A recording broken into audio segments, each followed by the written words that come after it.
So, welcome everyone. For this session, we are going to be talking to Professor Thomas, who is an associate director of the Lyceum Program at Clemson University. So, tell us a little bit about yourself and about the program. Thanks, Kim. Yeah, so Dr. Adam Thomas, I'm an associate director of the Lyceum Program at Clemson. And so I run an academic program and intellectual community around Clemson, where we bring in between 10 and 20 students in each incoming Clemson class who take an 8-course sequence of courses in political thought from Plato to the present day. What we basically are trying to do is have a great books program, studying traditional texts in a traditional manner, but in a way that helps us understand the moral, political, and economic foundations of a free society. That's our mission as a program. And there are sort of 3 major components to the program. The first is the curriculum. Students take classes together, 1 per semester in the Lyceum program with their cohort. I can talk more about that later. The second component is academic and professional opportunities we provide for our students inside and outside of the university. So we have reading groups, we have sponsored lectures, we have lunches, student organizations that we're more actively involved with at Clemson, but we also try to help students find internships and career opportunities outside. So we have students in Washington, D.C. this summer working on the Hill or in various think tank organizations or doing academic programs up there. And the final component is maybe the most unique to our program, which is our Socratic tutoring program.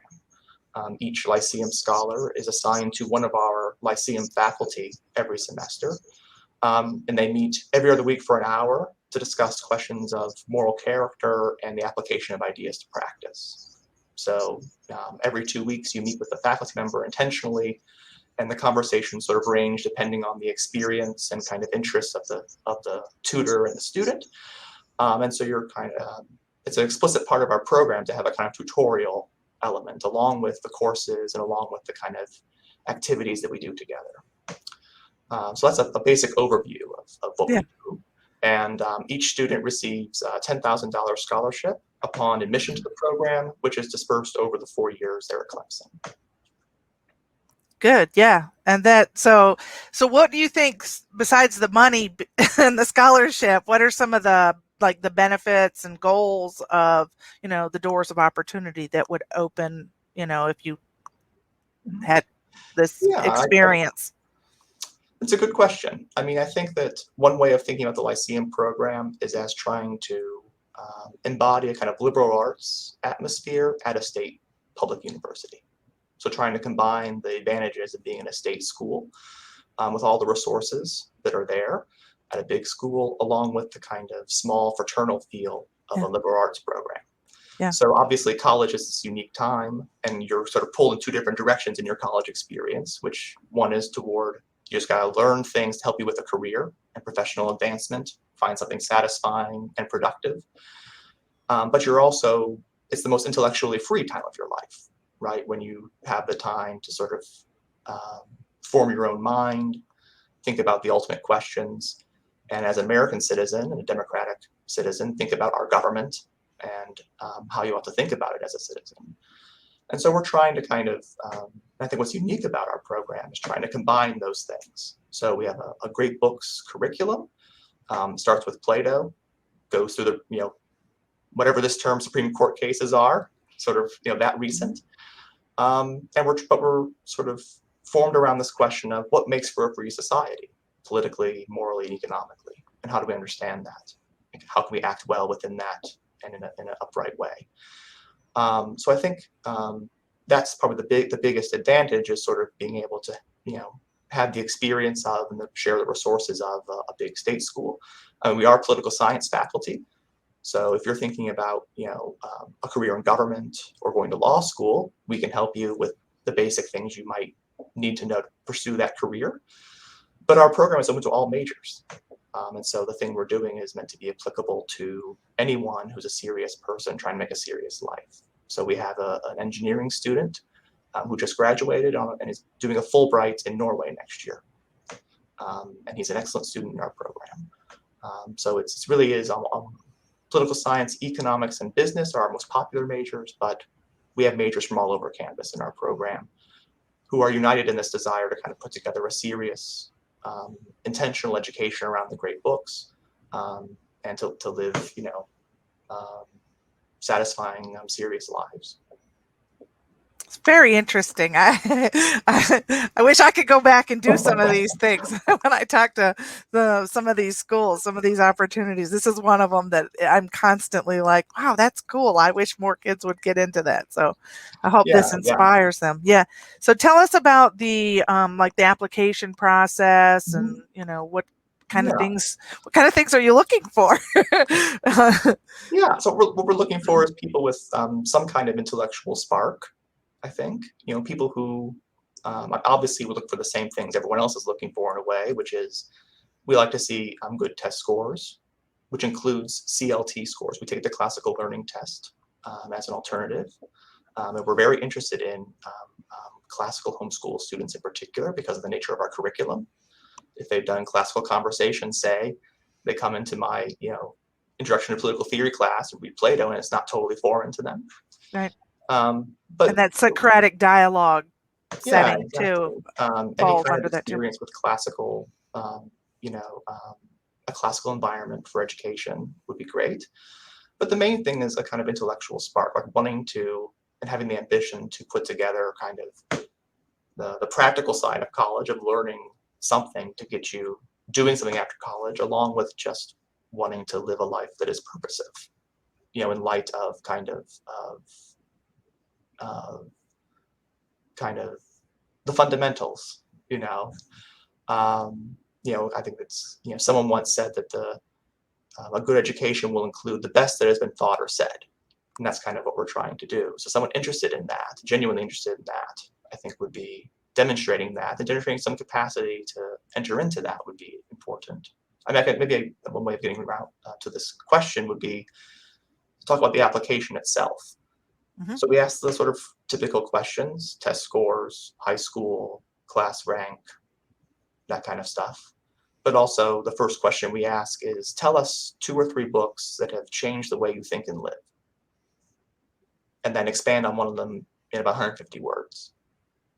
So just people who it'll help if you've sort of engaged with literature in a way that allows you to speak about how it kind of changed the way you are, not just tell me facts, about the books. Yeah, plot summary. No. Yeah. And the second question we ask is, why do you want to become a Lyceum scholar?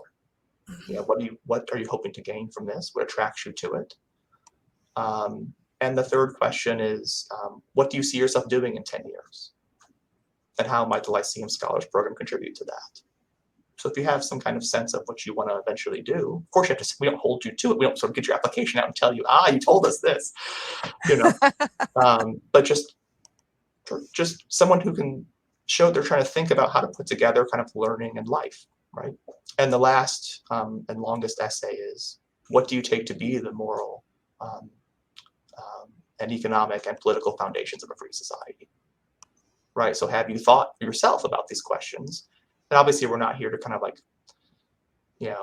say, well, this is obviously wrong or whatever, but just demonstrating that you have thought at some level about this. You could put thoughts together, an essay together on that topic. The essays are not very long. The longest maybe is 500 words.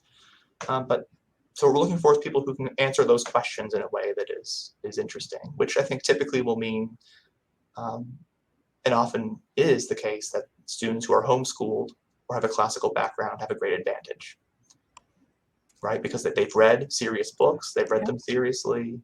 They have a kind of, I've not met anyone who chose homeschooling because it was easy. Right? It's an intentional choice to do what's important, even in the face of difficulty. And those students have a great advantage in terms of applying to our program. We've noticed an uptick in applications from classical and homeschool students in the past year or two. And I think it's evident from what I've said why that's the case. We have that kind of program that is sort of like what they're already Yeah. experiencing, what they want in college. Yeah. Fascinating. It's so interesting. I just love this program. So I'm so glad you Thank came you. to tell us about it. Sure. Is there anything else? Yeah, let me say at least two more things. One Okay. is if you want to apply, the application will go online in late August, in the late summer. And you can check that out on our website. If you search for Lyceum Scholars Clemson, it'll come right up as the first hit on Google, and you'll find the application there in late summer.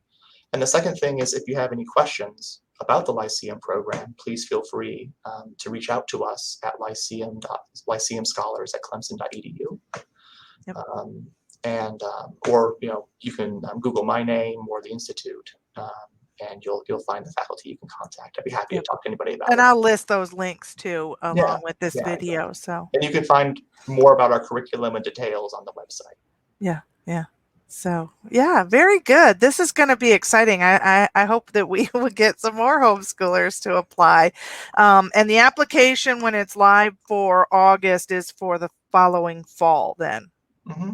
Yeah. That's right. So you'll be applying, I think the deadline will be in December to apply for August 2022 Right. admission. And then for those that don't enter Clemson as a freshman, there is still an opportunity. They can jump into the program later, just not with the scholarship. Correct. So we have a Lyceum Fellows program also, which is open to any student at Clemson, current student, at any year. And for that, there are 6 courses that you take, which help fulfill the requirements of a political and legal theory minor in political science. I should have mentioned that earlier, I think. Yeah, I was going to ask that too. Yes. The classes in the Scholars Program fulfill the requirements of a minor in political science or most of the requirements for a political science major. That's probably of interest to some people. And the Fellows Program, the 6 classes, are picked because they fulfill a political and legal theory minor too. And those students get invited to the program we have on campus and things like that, have the same classes or most of the same classes as the Scholars Program, and also pursue opportunities through our program. All right. Well, that feels like very informative for me, and I understand it a lot better now. I've always seen it around and thought this seems like a really good opportunity for homeschoolers, and I was right. It is. Yes, I So think that it is. yes, And like I said, if anyone has any additional questions about it, look us up or send me or one of my colleagues an email. absolutely. So, well, thank you so much for joining us today and talking about it, Professor Thomas. Sure. And we look forward to seeing everybody, all the viewers, in our next session. So thanks for coming. Yeah, thanks very much, Kim, and thanks for putting this all together. I appreciate it.